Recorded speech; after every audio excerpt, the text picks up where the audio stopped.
came down, sorted the house out, put all the flood defences up on Friday, about 11 I got down here, sorted all the barriers, sorted a bed out for her upstairs. She did live downstairs because she was disabled.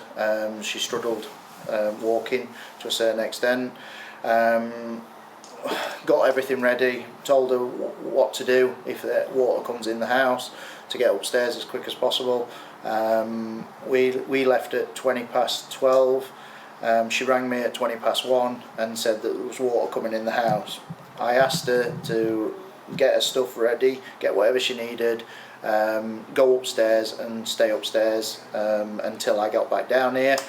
I was on my way back down from Masden Moor because I had to go and pick my daughter up from school at Clown. So I was on my way back from Masden Moor. It took me 7 hours to get here. By the time I got here, it was already flooded way too much. I'd been trying to ring my mum from like 1:30 all the way through, and the phone just kept going straight to answering machine. Eventually we found the phone in the water in here. Fire and rescue came on Friday night. They couldn't gain access. They smashed all the back window. They couldn't get access to see whether she was secure, whether she was in the house, whether she was safe or anything. We didn't know nothing.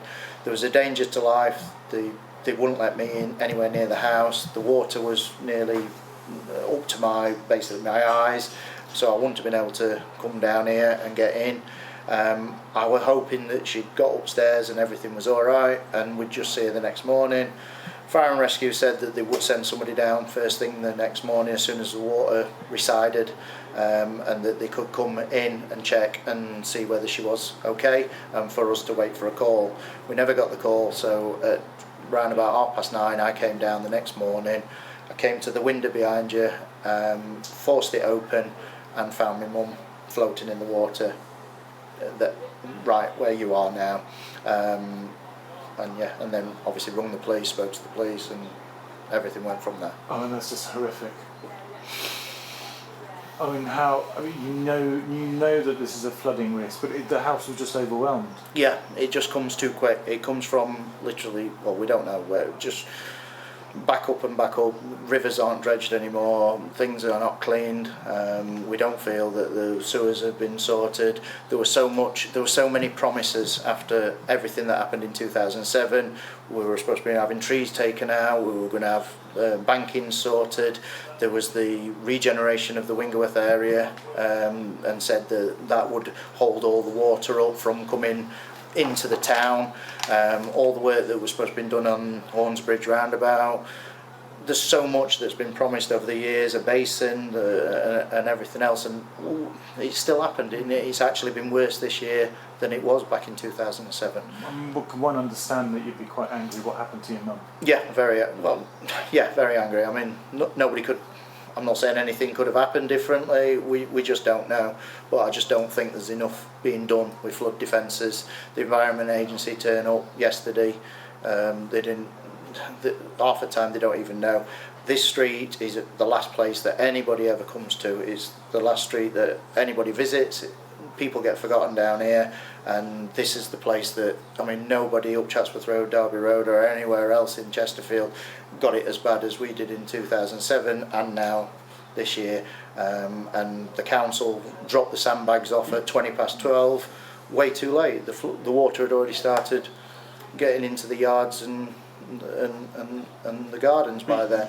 You did as much as you could to get back in time. I thought if the flood defences metal worked, then I thought she'd be safe. They've put non-return valves in. They've put stuff on the walls to stop water penetrating. I thought I'd done enough with the flood defences that are nearly 4 foot high that she would be all right. And we did everybody on the street did as much as they could, on the pretext that the water would come. But do you think other people, the authorities, were looking out for somebody who was as vulnerable as your mum? At the time, everybody's busy, but no, I don't think there's half the time that there's enough being done. Yeah, the flood warnings do come early in the morning, but nobody was down here. The council, if So- the council are not down here till 12 o'clock from 8 o'clock in the morning. So what are your thoughts about what's happened to your poor mum?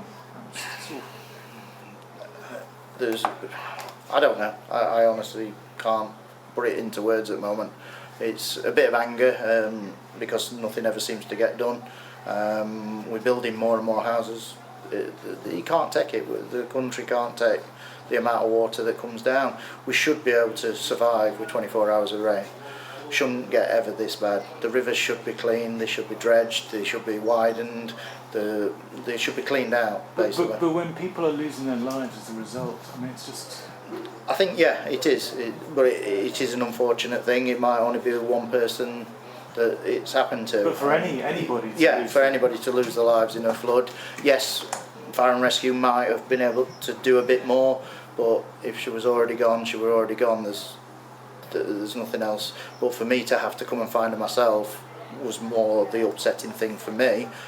I didn't want to find my own mum, and I expected somebody else to have found her. You knew this was a flooding area. Yeah. To find your mum floating in the water, what does that do to you? I don't know, it hasn't hit in yet. I don't think it has. I go through so many different stages: anger, upset. I don't know. I can't put it into words what it means at the moment.